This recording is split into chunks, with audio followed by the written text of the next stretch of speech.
بسم اللہ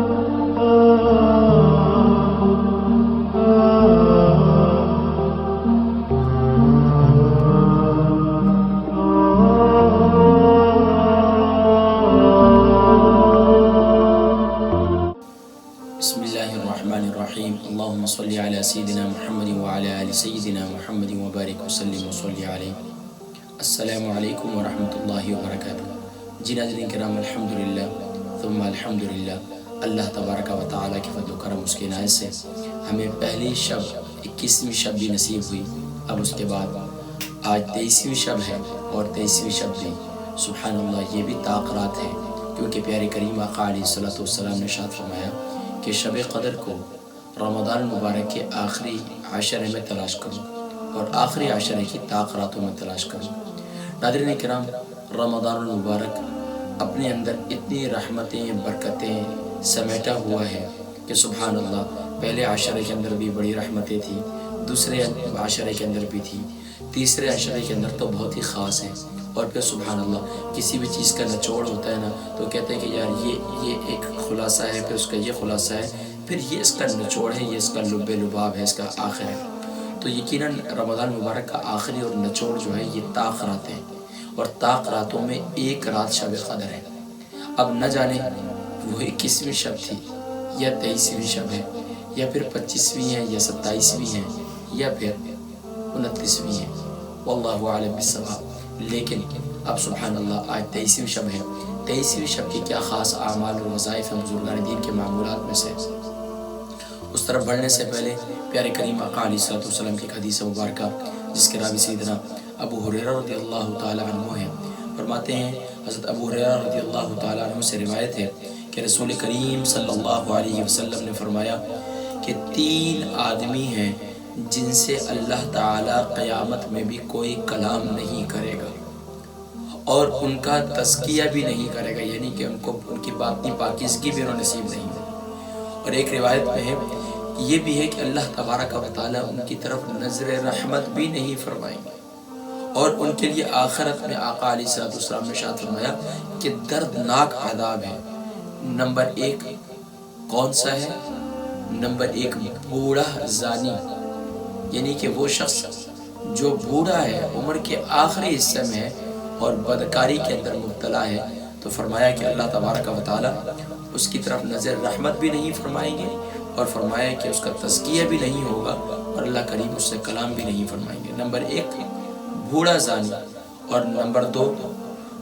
اللہ اکبر جھوٹا فرما روا، یعنی کہ وہ بہت سے ایسے ہوتے ہیں جو اپنے باس کے سامنے جھوٹ بولتے رہتے ہیں، اور ان کے سامنے اپنے آپ کو فرمانبردار ظاہر کرتے ہیں، اور اندرونی کھاتا بہت سے خاندانوں میں، بہت سے فیکٹریوں میں، بہت سے جاب جہاں انسان کرتے ہیں وہاں پر ہوتا ہے، تو وہ کیا ہے، بظاہر تو جھوٹا شخص ہوتا ہے، لیکن دوسرے لوگوں کے سامنے اپنے آپ کو فرمانبردار اور یہ ظاہر کر رہا ہوتا ہے۔ تو فرمایا آقا علیہ الصلوۃ والسلام نے کہ فرمایا کہ اللہ تبارک و تعالیٰ اس کی طرف بھی نظر رحمت نہیں فرمائیں گے۔ نمبر 3 نادار غریب متکبر، ایک شخص ہے ہی، اس کے پاس ہے بھی کچھ نہیں، اور مجبور بھی ہے، اور یعنی کہ محتاج بھی ہے، لیکن ہے بھی متکبر، تو اللہ تبارک و تعالیٰ اس کی طرف بھی نظر رحمت نہیں فرمائیں گے۔ اللہ تبارک و تعالیٰ ہم سب کو محفوظ فرمائے۔ تو رمضان مبارک کی ان طاقراتوں میں جہاں اللہ رب العالمین کی بارگاہ میں ہم نے معافی طلب کرنی ہے، وہیں پر اپنے خاندانی اعزاء اقارب، دوست احباب سب کے حقوق بھی ادا کرنے ہیں۔ گھر میں بیوی ہیں اپنے شوہر کے، شوہر اپنی بیوی کے، اولاد اپنے والدین کے، والدین اپنی اولاد کے، بہن اپنے بھائی کے، بھائی اپنی بہن کے، آس پڑوس کے تمام حقوق بھی ہم نے ادا کرنے ہیں۔ اس کے ساتھ ساتھ ناظرین کرام، اب 23ویں شب کا آغاز جو ہے 22ویں روزے کے ختم ہوتے ہی شروع ہو جاتا ہے۔ 22ویں روزے کا اختتام ہوتا ہے، سورج غروب ہو جاتا ہے، اس کے بعد 23ویں شب کا آغاز ہو جاتا ہے۔ افطاری کرتے ہیں، افطاری کے بعد نماز مغرب ادا کریں، نماز مغرب کے بعد آپ 6 رکعات نماز نفل پڑھیں گے، 6 رکعات نماز نفل اوابین پڑھیں، اور خاص طور پر ہر 2 رکعات کے بعد اگر موقع میسر ہے، آسانی ہے، میں نے یہ ذکر کیا تھا کہ اگر آپ لوگ طاقراتوں کا اعتکاف کرنا شروع کر دیں، خاص طور پر دیکھیں نفلی اعتکاف کر لیں، خواتین بھی گھروں میں اعتکاف کر لیں، کم کھائیں، کم سوئیں، کم باتیں کریں اور اپنے اوقات کو ضائع نہ کریں۔ یہ اوقات بڑے قیمتی ہیں، تو یقیناً اب اس میں جو ہے اللہ تبارک و تعالیٰ کی نہ جانے کتنی رحمتیں ہو سکتا ہے۔ 23ویں شب آج کی رات یعنی کہ شب قدر ہو، تو اس لیے اس بات کا اہتمام کرنا چاہیے کہ وقت ضائع نہ ہو۔ تو ظاہری بات ہے گھر کے کام کاج کے اندر ہے تو آپ کے لیے پھر 6 رکعت نماز نفل اور اس کا وظیفہ پورا کرنا مشکل ہو جائے گا۔ تو اگر اعتکاف کریں گے تو انشاءاللہ تھوڑا کھائیں گے، اس کے بعد جو ہے اپنے عبادت میں لگ جائیں گے۔ تو 6 رکعت نماز نفل پڑھیں اور ہر 2 گانے کے بعد سورہ یاسین شریف پڑھیں، اور اس کے بعد اگر ہر 2 گانے کے بعد سورہ یاسین شریف نہ پڑھ سکیں تو آپ نے لازمی طور پر اس عشرے کے اندر جو ہمارے جتنے روزوں کے معمولات چل رہے ہیں وہ میں نے ذکر کیے تھے کہ 73 مرتبہ 73 ٹائم اللہم اجرنی من النار اور 11 ٹائم اللہم اجرنا من النار۔ وہ کیوں کہ ناظرین کرام یہ آخری عشرہ جہنم سے آزادی کا ہے، اور آقا قرآن کریم میں اللہ کریم ارشاد فرماتے ہیں فمن زحزح عن النار، جو جہنم کی آگ سے بچا لیا گیا، وادخل الجنت فقد فاز، اور جنت میں داخل کر دیا پس تحقیق کامیاب ہے۔ تو اللہ تبارک و تعالی ہم سب کو جہنم کی آگ سے محفوظ فرمائے۔ تو یہ عمل ہے مغرب کی نماز کے بعد کا۔ اس کے بعد سورہ واقعہ شریف پڑھیں گے، اور اس کے بعد عشاء کی نماز کا وقت ہو گیا، کھانا وغیرہ کھا لیں اور پھر عشاء کی نماز کا وقت ہو جائے گا۔ تو عشاء کی نماز کی ماشاءاللہ تیاری کریں، عشاء کی نماز ادا کریں، اور عشاء کی نماز کے فرضوں کے فوراً بعد آپ نے 3 مرتبہ استغفر اللہ الذی لا الہ الا هو الحی القیوم واتوب الیہ، یا پھر آپ نے استغفر اللہ ربی من کل ذنب واتوب الیہ یہ پڑھنا ہے۔ اس کے ساتھ ساتھ آپ نے جو ہے اگر یہ بھی نہ آئے تو صرف استغفر اللہ استغفر اللہ استغفر اللہ کہہ دیں، یہ بھی کافی ہے۔ اور پھر آپ فرض نماز کی ادائیگی مطلب اپنی سنتیں ادا کریں گے، وطر تو ظاہری بات ہے تراویح کے بعد ہی ادا کرتے ہیں، گھر میں جماعت سے ادا کر رہے ہیں تو نہیں، تو آپ جو ہے 2 سنت ادا کریں اور تراویح پڑھیں، اور اس کے آخر میں جا کر پھر وطر پڑھ لیں۔ تو اب اس کے بعد کیا ہے، ایک تو وطر کے اندر ماشاءاللہ ہم جو جتنی تراویح ہے اس کی رکعتوں کے اندر ماشاءاللہ 20 صورتیں تو سب کو یاد ہوگی، وہی پڑھتے ہوں گے۔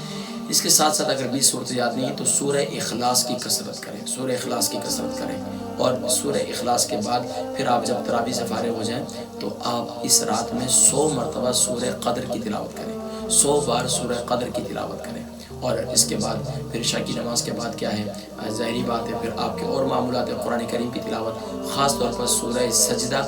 یہ ضرور تلاوت کریں، سورہ سجدہ کی ضرور تلاوت کریں، یہ بہت آزمودہ عمل ہے۔ اسی طریقے سے خاص طور پر سورہ قدر کی تلاوت کثرت سے کریں، اور سورۃ الکوثر کی تلاوت کثرت سے کریں۔ اب اس کے بعد کوئی قید نہیں ہے، جتنی آپ کر سکیں۔ اور پھر اسی طریقے سے ظاہری بات ہے اپنے قرآن کی تلاوت کریں گے، تھوڑا سا اپنا آرام کرنا چاہتے ہیں آرام کر لیں، اور تھوڑا سا اپنی کمر سیدھا کرنا چاہتے ہیں کمر سیدھا کر لیں، اور اتنے میں پھر تہجد کا وقت ہو جائے گا۔ تہجد کے لیے اٹھیں، وضو کریں اور تہجد کی نماز ادا کریں، اور سجدے میں جا کر خوب اللہ سے مانگیں، اور پھر سحری کریں۔ سحری میں سحری کی دعا جو ہے لا الہ الا اللہ الحی القیوم القائم علی کل نفس بما کسبت، یہ دعا ضرور پڑھیں اپنے 7 مرتبہ، اور پھر اس کے بعد سحری کر لیں۔ سحری کرنے کے بعد جو ہے سحری سے پہلے بھی پڑھ سکتے ہیں، سحری کے بعد بھی پڑھ سکتے ہیں، اذان فجر کا ٹائم ہو جائے گا۔ پھر اس کے بعد انشاءاللہ العزیز کیا خاص اعمال ہیں وہ بھی میں آپ کو بتاؤں گا، کیونکہ ہمارے روزانہ کے جو خاص اعمال ہیں انشاءاللہ 23ویں روزے کے کیا خاص اعمال اور وظائف ہیں انشاءاللہ ان کا تذکرہ میں کروں گا۔ لیکن ناظرین کرام میں آپ سے گزارش کروں گا، بہت سے خاص اعمال ہیں، بہت زیادہ لکھے ہیں، لیکن میں زیادہ آپ کو زیادہ وظائف کی طرف نہیں لے جانا چاہ رہا۔ میں چاہ رہا ہوں کہ آپ زیادہ سے زیادہ جو ہے سجدہ کریں، توبہ کریں، اور زیادہ سے زیادہ اللہم اجرنی من النار۔ اور نبی کریم صلی اللہ علیہ وسلم ارشاد فرمایا کہ 3 کام کثرت سے کرو رمضان مبارک میں، لا الہ الا اللہ استغفر اللہ اسألک الجنہ ونعوذ بک من النار۔ اس کے ساتھ ساتھ اللہ کی بارگاہ میں خاص طور پر اس رات میں صبر کی دعا مانگے، صبر کی دعا مانگے، اور آگے آنے والی زندگی میں اللہ اپنی فرمانبرداری والی زندگی نصیب فرمائے، یہ اللہ سے مانگے۔ اللہ تبارک و تعالی ہم سب کو، اگر آج شب قدر ہے تو اللہ کریم شب قدر کی برکات نصیب فرمائے، اور آپ سب کی عبادتوں کو، میری عبادتوں کو، ہمارے سب کی کوششوں کو قبول فرمائے۔ اپنی دعاؤں میں ضرور یاد رکھیے گا، بالخصوص میرے والدین اور بالخصوص میرے آبا و اجداد، میرے ساتھ ساتھ اللہ تبارک و تعالی سب کی کوششوں کو قبول فرمائے۔ السلام علیکم ورحمۃ اللہ وبرکاتہ۔ 23ویں روزے کے کیا خاص اعمال اور وظائف ہیں انشاءاللہ وہ فجر کی نماز کے بعد سے جو معمولات ہیں وہ انشاءاللہ آپ تک پہنچ چکے ہوں گے۔